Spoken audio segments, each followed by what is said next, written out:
मेरा नाम माला है और मेरी उम्र 20 साल है। मैं उत्तर प्रदेश के रामपुर जिले की रहने वाली हूँ और यहाँ मैं अपनी माँ और एक बड़े भाई के साथ रहती हूँ। मेरे भाई का नाम राजेश था। मेरी माँ को मेरे बड़े भाई पर बहुत गर्व था, जैसा कि हर माँ को अपने बेटे पर होता ही है। लेकिन मेरी माँ तो मेरे भाई की कुछ ज़्यादा ही झूठी तारीफ ही करती थी। इतनी तारीफ कि असल ज़िंदगी में वह इतना अच्छा इंसान नहीं था। जब मेरे भाई को गुस्सा आता तो मेरी माँ के साथ ही वह तेज़ आवाज़ में चीख कर ही बात करता था और इसने मुझे आगे पढ़ाई के लिए भी मना कर दिया था। मगर मेरी माँ ने उसे बहुत ज़िद की और उसे कहा कि अगर लड़की 12वीं के बाद ही घर बैठ जाएगी तो मोहल्ले वाले बहुत हंसेंगे और बहुत बातें बनाएंगे, क्योंकि इसके साथ की सारी लड़कियां आगे पढ़ रही हैं। पूरे मोहल्ले में मेरे भाई की सब लोग इज्जत ही नहीं करते थे, बल्कि सबको इसका बड़ा डर था। लोग इससे बहुत डरते थे। एक बार की बात है, मोहल्ले की एक लड़की के पीछे कुछ आवारा लड़के पड़ गए थे, तो मेरे भाई ने उन्हें मार मार कर उनकी बुरी हालत कर दी थी। इसलिए पूरे मोहल्ले में सब मेरे भाई को जानते थे और इसको बहुत इज्जत वाला आदमी समझते थे।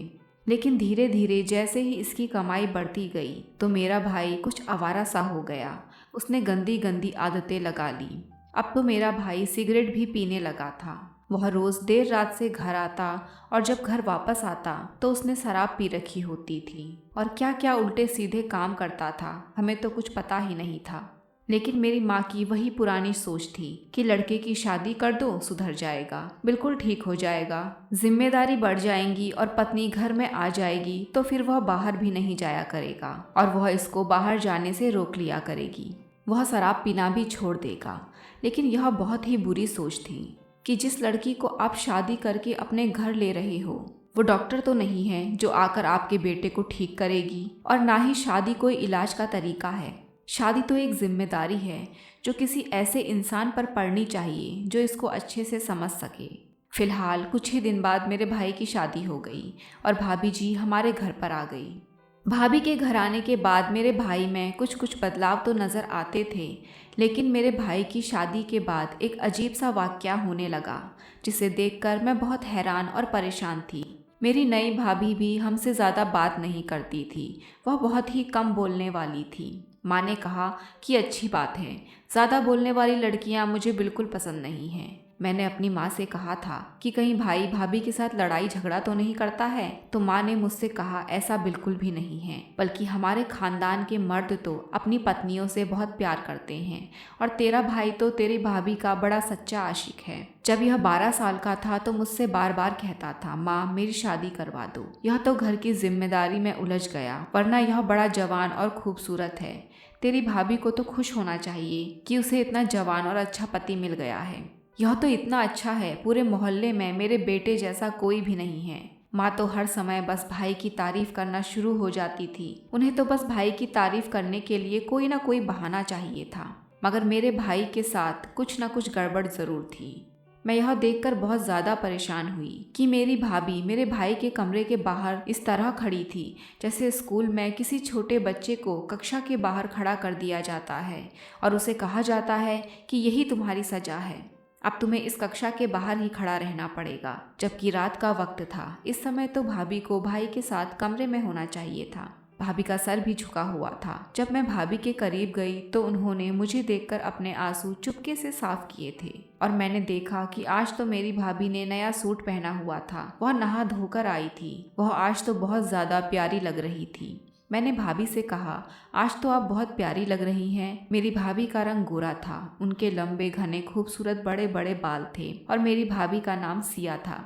मैंने भाभी से पूछा कि आप रो क्यों रही हो और इस तरह कमरे के बाहर क्यों खड़ी हो। भाभी ने मुझसे कहा कि मैं रो नहीं रही हूँ, मेरी आंख में कुछ चला गया है, इसकी वजह से मेरी आंखों से आंसू आ गए हैं। मुझे पूरा विश्वास था कि भाभी रो ही रही थी। मैंने भाभी से पूछा कि इतनी रात को आप इस कमरे के बाहर क्यों खड़ी हैं, जबकि भाई तो अंदर हैं, आपको भी अंदर होना चाहिए। भाभी ने मुझसे कहा, कुछ नहीं, बस ऐसे ही खड़ी हूँ। मुझे लगा कि भाभी मुझे बताना नहीं चाह रही हैं, इसलिए मैं वहाँ से चली गई और किचन में जाकर खाना बनाने लगी। किचन से भाई का कमरा साफ दिखाई देता था। मैंने देखा कि भाभी अभी तक वहीं खड़ी हैं। मैंने जब तक सब्जी बनाई, फिर उसके बाद रोटी और खाने में कुछ मीठा भी बनाया। और इतनी देर तक भाभी वहीं खड़ी थी। भाभी रो भी रही थी। मैं सोचने लगी कि भाभी इस तरह यहाँ बाहर खड़ी होकर क्यों रो रही हैं, क्योंकि मेरा भाई तो उस समय कमरे के अंदर था। भाई के कमरे का दरवाजा भी खुला हुआ था, बस कमरे के दरवाजे पर पर्दा लगाया हुआ था। मेरे समझ में नहीं आ रहा था कि भाभी तो आज नहाई हुई इतनी खूबसूरत लग रही हैं। भाई को तो भाभी को कमरे के बाहर जाने ही नहीं देना चाहिए था। मैं खाना खाकर अपने कमरे में चली गई। मैं सुबह को जब अपने कमरे से बाहर आई तो भाभी बाहर नहीं थी। वह पता नहीं बाहर खड़ी होकर पूरी रात क्या कर रही थी। मैंने इस बात पर ज्यादा ध्यान नहीं दिया। ऐसे ही करते करते 2 दिन निकल गए। एक दिन भाभी हमारे साथ ही बैठी थी, तभी भाई का फोन आया और उसने कहा कि मैं आज रात का खाना घर पर नहीं खाऊंगा, वरना मेरे भाई का हुक्म था कि भाभी दिन और रात का खाना रोज भाई के साथ ही खाया करेंगी। भाभी को बहुत तेज भूख लग रही थी। मैंने भाभी से कहा कि कोई बात नहीं, आज आप हमारे साथ बैठकर खाना खा लेना। लेकिन जैसे भाभी हमारे साथ खाना खाने के लिए बैठी, मेरी माँ ने कहा कि इतनी गंदी बदबू कहाँ से आ रही है? तुमने कमरे में कोई चूहा तो नहीं मारा? मैंने तो अभी सब जगह पोछा लगाया है, फिर पता नहीं यह बदबू कहाँ से आ रही है। मेरी भाभी अपना सर नीचे झुकाकर बैठी और जल्दी जल्दी खाना खाकर वहाँ से चली गई। खाना खत्म करके वहाँ से उठकर अपने कमरे में गई और उनके जाते ही बदबू भी खत्म हो गई। मेरी माँ ने कहा, लगता है बदबू इसी के पास से आ रही है, पर यह तो ऐसी नहीं है, फिर ऐसी गंदी होकर क्यों घूम रही है? मैं समझाती हूँ इसको। मैंने माँ से कहा कि ऐसे किसी से पूछना अच्छी बात नहीं है, भाभी बुरा मान जाएंगी और हो सकता है शायद उनको नहाना पसंद ना हो। माँ ने कहा कि क्यों पसंद नहीं है? यह कौन सा दिसंबर का महीना है, जून का महीना है? गर्मी में तो सबको रोज नहाना ही चाहिए। और जिन लड़कियों की शादी हुई है उन लड़कियों को वैसे भी अपने आप को ज्यादा साफ सुथरा और अच्छा बनाकर रखना चाहिए। आदमियों को ऐसी बातें पसंद होती हैं। तू भी मेरी बात ध्यान में रखना, जब तेरी शादी हो तो तू रोज नहाना, साफ सुथरी रहना। आदमियों को साफ सुथरी रहने वाली औरतें अच्छी लगती हैं और यही बात तेरी भाभी को समझाना बहुत ज़रूरी है। मैं इससे बात करके आती हूँ। मेरी माँ इतना कहकर वहाँ से चली गई। पर ईश्वर जाने कि माँ ने भाभी के कमरे में जाकर उनसे क्या कहा और यह बात भाभी को कितनी अच्छी और बुरी लगी। लेकिन मैंने देखा कि भाभी अगले दिन भी नहीं नहाई थी। भाभी को नहाए हुए आज पूरे 4 दिन हो गए थे और सुबह सुबह मैंने देखा कि भाभी ने हाथ में सोने की नई नई चूड़ियाँ पहन रखी थी। भाभी का सारा सामान मैंने और माँ ने मिलकर ही खरीदा था और शादी के बाद से भाभी कहीं बाहर भी नहीं गई थी, इसलिए मैं भाभी के करीब गई और मैंने भाभी से पूछा कि चूड़ियाँ कहाँ से आई। तो भाभी ने मुझसे कहा कि सुबह सुबह तुम्हारे भाई ने दी हैं। पर भाभी ज़्यादा खुश नज़र नहीं आ रही थी। मैंने भाभी से कहा, मुझे लगता है आज भाई बहुत ज़्यादा खुश हैं। अच्छी बात है, आपस में उपहार देने से प्यार बढ़ता है। भाभी ने हल्की आवाज़ से मुझसे कहा कि हाँ, अभी तो मूड अच्छा है, लेकिन रात का कुछ नहीं पता कि कब मूड खराब हो जाए। मैंने पूछा कि क्यों मूड खराब हो जाएगा, क्या आपने भाई की कोई बात नहीं मानी? तो भाभी ने कहा, कुछ नहीं। भाभी मुझे बहुत ज़्यादा परेशान लग रही थी, जैसे इंसान गुनाह करने से पहले परेशान होता है या कोई ऐसा काम करने लगता है जिसको करने से पहले इंसान सोचता है कि मुझे यह काम करना चाहिए या नहीं, जैसे कि उसे पता हो कि यह काम मैं गलत ही करूँगा। मेरी भाभी बहुत डरी हुई लग रही थी और इसके बाद थोड़ी देर बाद ही नहाने के लिए चली गई। क्या भाभी नहाने की बात कर रही थी? मैंने कहा, यह तो बहुत अच्छी बात है और यह ऐसी कोई बात नहीं है जिसको करने के बाद कोई भी दूसरा इंसान हम पर गुस्सा करे। उस समय भाभी के अंदर से बहुत ही गंदी बदबू आ रही थी, क्योंकि गर्मी का समय था। मेरी भाभी नहाकर आई तो वह बहुत ज़्यादा खूबसूरत लग रही थी और मैंने देखा उन्होंने आज दिन में बहुत अच्छा सूट पहन रखा था। पर मैंने भाभी से नहीं कहा कि नहाकर आप बहुत अच्छी लगती हो, मगर मैं उनकी प्रशंसा जरूर करती थी, इसीलिए वह समझ जाए कि अगर वह नहा धोकर साफ सुथरी रहेंगी तो सब उनकी प्रशंसा करेंगे और उनसे खुश रहेंगे। लेकिन मैंने देखा कि मेरी भाभी जब भी नहा धोकर तैयार रहती तो भाई उन्हें अपने कमरे से बाहर ही खड़ा रखते थे। इस बार मैंने भाभी के पास जाकर देखा तो वह बहुत ज़्यादा रो रही थी। मैंने उनके पास जाकर उनसे पूछा कि भाभी आप क्यों रो रही हो? तभी भाभी ने मुझसे कहा कि तुम चुप हो जाओ, नहीं तो तुम्हारा भाई सुन लेगा।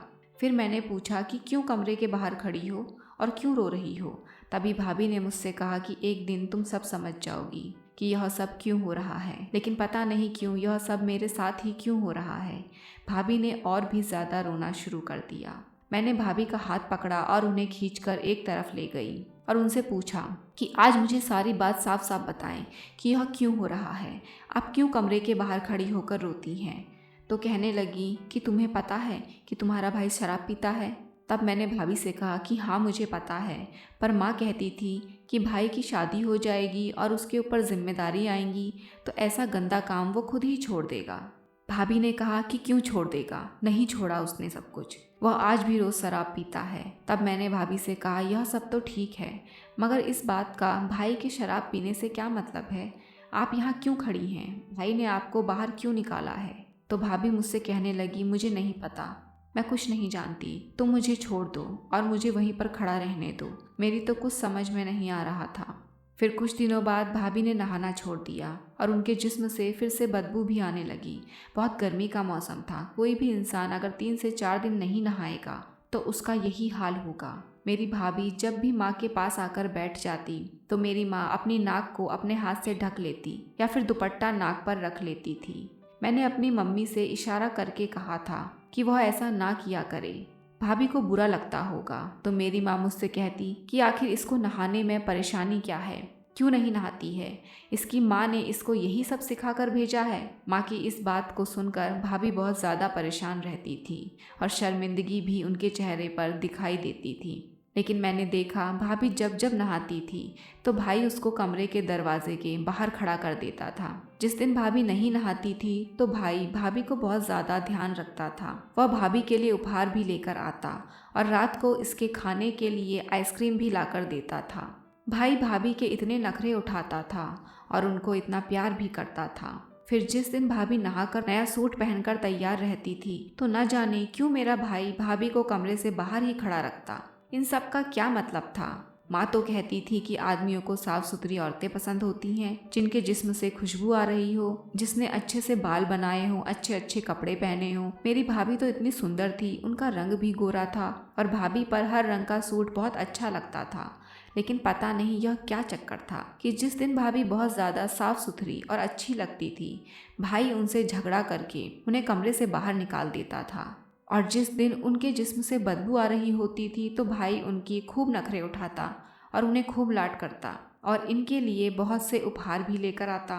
अब मुझे कुछ कुछ शक हो गया था और मुझे पता लगाना था कि इस घर में आखिर हो क्या रहा है, मेरे भाई के कौन से गंदे शब्द हैं। एक दिन जब भाभी से पूछ रही थी तो भाभी बोल रही थी कि तुम्हें सब कुछ पता चल जाएगा। तभी कुछ दिनों के बाद मुझे मौका भी मिल गया। सब कुछ मेरे हिसाब से ही हो रहा था। मेरी भाभी सुबह सुबह अचानक अपने मायके चली गई। भाभी को उनकी मम्मी की कॉल आई थी और उन्हें पता चला था कि उनकी मम्मी की तबीयत बहुत ज़्यादा खराब है। मेरी माँ भी घर पर नहीं थी, मेरी मौसी के घर गई हुई थी। तभी भाभी का मेरे पास फ़ोन आया और उन्होंने मुझसे कहा कि तुम्हारा भाई मेरा फ़ोन नहीं उठा रहा है, जब वह घर आए तो उसको बता देना कि मैं अपने मायके गई हूँ और मेरी मम्मी की तबीयत खराब है, नहीं तो तुम्हारा भाई मुझे बहुत डांटेगा। मैंने भाभी से कहा कि क्यों डांटेंगे, मायके जाना कोई बुरी बात है क्या, आप मायके नहीं जा सकती? तब भाभी ने कहा कि जा सकती हूँ, मगर बिना बताए जाना तो गलत बात है। मैंने भाभी से कहा कि कोई बात नहीं, मैं हूँ ना, मैं बता दूंगी, आप आराम से जाएं। और इसी जल्दी जल्दी में भाभी अपना कमरा लॉक करना भी भूल गई थी। भाभी के घर से निकलते ही एक प्लान मेरे दिमाग में आया और मैंने सोच लिया था कि मुझे क्या करना है। मेरा भाई घर आया तो सीधा अपने कमरे में चला गया। कमरे के बाहर पर्दा तो गिरा हुआ ही था, क्योंकि नई नई शादी हुई थी तो मम्मी ने भाई से कहा था कि घर में जवान बहन है, इसलिए दरवाज़ा खुला भी हो तो पर्दा गिरा लिया करो। गर्मी का समय था, दरवाज़ा बंद नहीं कर सकते थे, इसीलिए भाई भाभी कमरे के आगे पर्दा गिराकर ही रखते थे। भाई कमरे में चला गया और आवाज़ देने लगा कि मेरे लिए पानी लेकर आओ। मैं जल्दी जल्दी नहाकर भाभी के कपड़े पहनकर पर्दे के आगे खड़ी हो गई और इस तरीके से खड़ी हुई कि भाई को सिर्फ मेरे पैर ही दिखें। मैंने भी कोई कच्ची गोलियां नहीं खेली थी, मैंने चप्पल भी भाभी की ही पहनी थी और मेरा रंग भी भाभी की तरह ही गोरा था। अभी मैं कमरे के बाहर खड़ी ही थी तो मेरा भाई अजीब तरह की बातें करने लगा। मुझे पहले पहले भाई की बात समझ में नहीं आई, लेकिन धीरे धीरे जैसे ही मुझे भाई की बातें समझ में आने लगी, मेरे पैरों के नीचे से ज़मीन ही निकल गई। भाई ने कहा, आज तू फिर से नहाई है, बड़ी साफ सुथरी बनी फिरती है, अगर तू नहीं नहाएगी तो क्या हो जाएगा, तेरी खूबसूरती खत्म हो जाएगी, तेरा रंग काला हो जाएगा, तेरे हाथ पैर भी काले पड़ जाएंगे। तू तो बड़ी पूजा पाठ करने वाली औरत है ना, तू तो बड़ी अच्छी औरत है, तेरे से ज़्यादा अच्छी औरत इस दुनिया में है ही नहीं, इसीलिए तो रोज़ रोज़ नहाती है।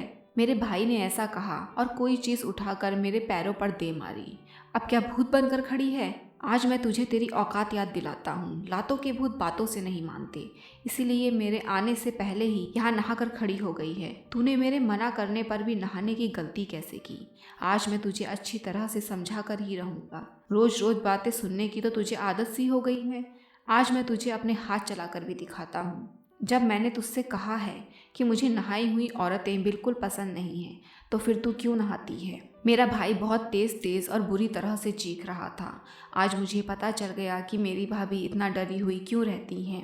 आज मुझे समझ आ गया कि मेरी भाभी रोज रोज क्यों नहीं नहाती थी, क्योंकि मेरा भाई उसको नहाने से सख्त मना करता था और नहाने के लिए उनसे झगड़ा करता था। लेकिन मुझे यह नहीं समझ आ रहा था कि मेरी भाभी के नहाने से मेरे भाई को क्या परेशानी है। मेरे भाई ने और ज़्यादा बातें सुनाना शुरू कर दी। एक काम करने से तुझे मना किया है, लेकिन फिर भी तू उस काम को करती है। मुझसे जिद लगा दी है। तू क्या चाहती है कि मैं तुझ पर गुस्सा करूं, तुझे मारूं? थोड़ी देर बाद मेरा भाई गंदी गंदी गालियां बकने पर आ गया। अब मैं और ज़्यादा सब्र नहीं कर सकती थी। मैंने पर्दा हटाया और भाई के कमरे के अंदर चली गई। मेरा भाई मुझे देखकर बहुत ज़्यादा हैरान और परेशान रह गया और मैं भाई को देखकर, क्योंकि मेरा भाई कोई अजीब सी चीज़ खा रहा था जिससे बहुत ही गंदी बदबू आ रही थी। मेरे भाई ने मुझे अपने कमरे में देखकर कहा कि तू यहाँ अपनी भाभी के कपड़े पहनकर क्या कर रही है? तुम्हारी भाभी कहाँ है? मैंने कहा कि भाभी अपनी माँ के घर गई हैं। मैंने भाई से कहा कि आप यह क्या गंदी चीज़ खा रहे हैं? यह खाना तो सही नहीं है, इसको आपको नहीं खाना चाहिए। मेरी बात सुनकर मेरा भाई बहुत ज़्यादा हैरान रह गया और उसने अपना सर नीचे झुका लिया। उसने मुझसे पूछा कि क्या तुमने मेरी सारी बातें सुन ली? मैंने कहा हाँ, सारी की सारी बातें सुन ली। आखिर क्या बात है, अब आप मुझे बताएंगे। आप भाभी के साथ इस तरह का व्यवहार क्यों करते हैं? इतनी अच्छी पत्नी मिली है आपको और आप उनके साथ ऐसा व्यवहार कर रहे हैं। क्या हो जाएगा अगर भाभी नहा लेंगी और आप यहाँ बैठकर यह गंदी चीज़ें क्यों खा रहे हैं, जबकि घर में इतना अच्छा खाना पका हुआ है? भाभी अपनी माँ के घर गई हुई है और उनकी मम्मी की तबीयत बहुत खराब है। भाभी ने मुझसे कहा था कि जब आप घर वापस आएं तो मैं आपको बता दूं, लेकिन मैं भाभी के साथ होने वाली हरकतों से काफ़ी परेशान थी। मुझे देखना था कि आप भाभी के नहाने पर इतना गुस्सा क्यों करते हैं। फिर भाई ने मुझे सारी की सारी बात बताई और वह सारी बात सुनकर मैं दंग रह गई। भाई ने कहा कि पहले हमारे घर में बहुत गरीबी थी। इस वक्त तेरी उम्र 4 साल की थी। तुम्हें याद भी नहीं होगा कि हमारे घर में इतनी गरीबी थी कि खाने के लिए भी एक एक रुपया नहीं होता था, तो मैं कहीं से भी एक एक रुपया जोड़कर खाना लेकर आता था। वही खाना हम तीनों मिलकर खाते थे। इसके बाद मैंने बड़ी कोशिश की, लेकिन मुझे कहीं भी काम नहीं मिला। मैं शक्ल सूरत का तो बहुत अच्छा था, लेकिन मुझे कोई हुनर नहीं आता था। मैंने पढ़ाई भी ज़्यादा नहीं की थी। मुझे कुछ समझ नहीं आता था मैं क्या करूं। पापा भी हमारे साथ इस दुनिया में नहीं थे, इसलिए मैं इस गरीबी से बहुत तंग आ चुका था। फिर एक दिन मैं एक तांत्रिक बाबा के पास गया और उसने मुझसे कहा कि तू यह एक टोटका कर ले, इसके बाद तेरे पास दौलत की कभी कमी नहीं होगी। लेकिन इस टोटके को करने के लिए तुझे नहाना नहीं है, तुझे गंदी चीज़ें खानी है और गंदे काम करने हैं, पूजा भी नहीं करनी है। और अगर कल को तेरी शादी होती है तो फिर अपनी पत्नी को भी यही कहना है कि वो नहाए नहीं और गंदी चीज़ों में ही रहे, तो इस तरह तुम्हारे पास दौलत बहुत ही ज़्यादा हो जाएगी। इसके लिए उसने मुझे कोई मंत्र भी बताया था। और जब मैं यह सब करने लगा, गंदगी में रहने लगा और गंदी चीज़ें खाने लगा, तो हमारे पास से गरीबी दूर होती गई और हमारे पास बहुत दौलत आने लगी। और यह घर उसी दौलत से बना हुआ है। आज कोई भी ऐसी चीज़ नहीं है जो मैं खरीद नहीं सकता हूँ। तुम खुद ही बताओ कि आज तक मैंने तुमसे किसी चीज़ के लिए मना किया है? यह कहा हो कि मैं तुम्हें नहीं लाकर दे सकता क्योंकि मेरे पास पैसे नहीं हैं। इसीलिए मैं शादी नहीं करना चाहता था, क्योंकि मैं सोचता था कि शादी के बाद पता नहीं कैसी पत्नी मिले, वह मेरी बात माने या ना माने। इसलिए मैं तुम्हारी भाभी को कहता हूँ कि वह भी गंदगी में ही रहे। पता नहीं उसे क्या हो जाता है। वह कहती है कि मैं गंदी नहीं रह सकती, मुझे पूजा करनी होती है, इसीलिए वह नहा लेती थी। इसी बात पर मेरी उससे लड़ाई झगड़ा हो जाता था, क्योंकि हम अगर इसी तरह साफ सफाई रखने लगे तो मेरे पास जो दौलत है वह आना बंद हो जाएगी। उनकी यह बातें सुनकर मैंने अपना सर पकड़ लिया। मैंने अपने भाई से कहा कि भाई, आप किस तरह की बातों के चक्कर में पड़े हैं। आप मेहनत करते हैं, इसलिए आपके पास इतना पैसा है। ईश्वर ने हम सबको ही खाना देने का वादा किया है, और जो मेहनत करता है उसको इसका फल ज़रूर मिलता है। सफाई तो बहुत ही ज़्यादा ज़रूरी है। आप ही बहुत गलत कर रहे हो, और इसकी एक दिन आपको सज़ा मिलेगी। आपके पास जो भी है वह सब आपसे छिन जाएगा। आप यह सब करना छोड़ दें और यह गंदी चीज़ें खाना भी छोड़ दें। मैंने वह सब गंदी चीज़ें उठाकर कूड़े में फेंक दी। मैंने भाई को बहुत समझाया। तब मेरे भाई ने कहा कि मैंने यह सब करना छोड़ दिया और हमारे घर में फिर से गरीबी आ गई, तो तुम्हारे और तुम्हारी भाभी का क्या होगा। वैसे भी अब वह माँ बनने वाली है। सुबह ही उसने मुझे यह बात बताई। मैंने कहा कि कुछ नहीं होगा, ईश्वर हमारे साथ हैं। भाई ने कहा कि अभी तुम्हारी पढ़ाई के खर्चे हैं और मुझे तुम्हारी शादी भी करनी है। मैंने कहा कि विश्वास करें और ईश्वर से माफ़ी मांगे। मैंने भाई को अपनी कसम दे दी। मैं उनकी छोटी बहन थी और वह मुझे बहुत लाड प्यार करते थे, इसलिए उन्होंने मेरी बात का मान रखा और नहाकर साफ सुथरे हो गए और पूजा पाठ करने लगे। जब भाभी वापस आई और उन्होंने भाई को पूजा पाठ करते हुए देखा तो वह हैरान रह गई। मेरी भाभी ने मेरी तरफ देखा और मैंने इशारे से कहा कि अब सब कुछ ठीक हो जाएगा। मेरे भाई ने सारे गंदे काम छोड़ दिए हैं और इंसान बन गया है। अब मेरी भाभी भी बहुत खुश रहने लगी थी। हमारे घर का माहौल भी बहुत अच्छा हो गया था। फिर एक दिन हमें यह खुशखबरी मिली कि जिसके साथ मेरे भाई पार्टनरशिप में काम करते थे, उसको बाहर दूसरे देश में नौकरी मिल गई और वह सारा काम मेरे भाई के पास छोड़कर दूसरे देश नौकरी के लिए जा रहा है। अब इस कारोबार का इकलौता वारिस मेरा भाई ही था, क्योंकि वह बहुत अमीर आदमी था और थोड़े से प्रॉफिट का उसको क्या करना था। सारे गंदे काम छोड़कर भी मेरे भाई को मुनाफा ही हुआ था, और इस बात पर मेरे भाई ने कहा कि ठीक बात है कि रोटी देने वाला ईश्वर ही है। भाई ने दिल से माफ़ी मांग ली और अब मेरा भाई हमेशा साफ सुथरा ही रहता था। हम भी इस बात से बहुत खुश हैं कि अब हमारा भाई सही रास्ते पर चल रहा है। भाभी एक बेटे की माँ बन चुकी थी और हम सब अपने घर में साथ साथ बहुत खुश रह रहे थे। लेकिन मैं आज भी इस बात को सोचती हूँ कि मेरे भाई को जिसने इस काम पर लगाया था वह एक बहुत ही बुरा इंसान था, क्योंकि यह बात सच है कि इस तरह के टोटके होते हैं और इन टोटकों को पूरा करने के लिए इंसान को गंदगी में ही रहना होता है, गंदी चीज़ें खानी होती हैं, पूजा पाठ भी छोड़ना पड़ता है। लोग इस तरह के टोटके तो करते हैं, लेकिन इसका कोई फ़ायदा नहीं होता, क्योंकि रोटी देने वाला तो ईश्वर ही है। गंदे कामों में पड़कर अपनी अच्छाई को बर्बाद नहीं करना चाहिए। मैं आप लोगों से यही कहना चाहूँगी कि किसी भी तंत्र के चक्कर में पड़कर आप ऐसा कोई गलत काम ना करें, क्योंकि अगर हम सच्चे दिल से मेहनत करते हैं तो हमें उस मेहनत का फल ज़रूर मिलता है। बेहतरीन कहानियों के लिए जुड़े रहें मेरे साथ।